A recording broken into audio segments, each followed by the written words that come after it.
Mes atvykome prie Omo upės. Dabar kelsimės į dešinį šios upės krantą. Vyksta įsodinimo į tradicinius medinius luotus bei saugiau plaukiančią metalinę valtį procesas. Štai tolumoje jau matom mūsų vieną ekipažą plaukiantį.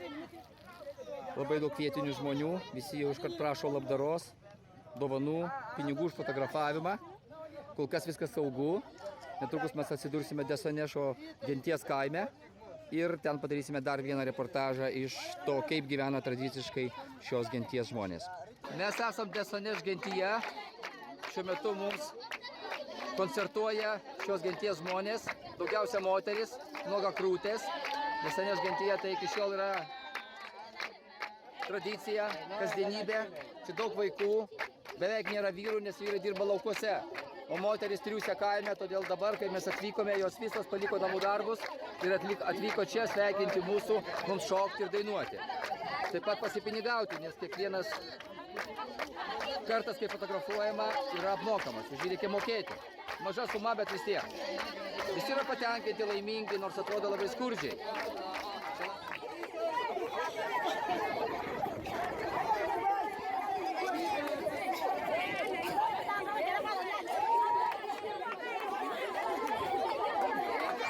Šiaip netaip išsiplėšėm iš to kaimo, vos nesudraskyti gabalais. Susidomėjimas mumis labai yra didžiulis, bet mūsų jais ne ką mažesnis. Šie žmonės yra gyvulių augintojai, šiek tiek užsiima žemės ūkiu, bet nedaug. Aplinkui yra Pusdykume, už 20 km yra Kenijos siena, visiškai netoli Pietų Sudanas.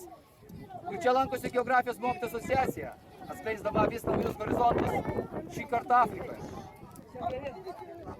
To ypatingai Desoneš gentis, jos moteris, išsirikiavusios prieš mus. Sunku susitelkti vienoje vietoje be žmonių. Kamera toj parodys, kad greta daug stebėtojų ir iš Lietuvos, ir iš vietinių, gal vėliau šiek tiek. Išsirikiavusios už pinigus, už viską reikia mokėti. Jos dėvi tradicinius drabužius, plius sijonus, kurios iš audinių, kurios iš odos arba iš kailių, kolobuso beždžionės. Taip pat atkreipkite dėmesį į galvos apdangalus ir pagaminti iš parankinių medžiagų. Labai gražus galvos apdangalai yra iš didelių karštelių. Kai kamera prieis arčiau, viskas akivaizdžiai matysis. Šiuose ponyrėse molinėse nešamas vanduo, nors dabar yra plastikinės taros. Taip pat verdamas vanduo, sriubos, košės. Taigi Desonešo gentis. Čia mūsų vietinis gidas, kuris talkina mums, ir dar vienas Antony, kuris moka fotografuoti ir išsilavinęs kalba angliškai, kitas Masai, kuris bando kalbėti angliškai, bet stengiasi padėti. Be abejonės neuždyka, bet jie mus lydi, prižiūri mūsų drabužius, kameras palaiko, paduoda, nuveja visus vietinius, kai reikia.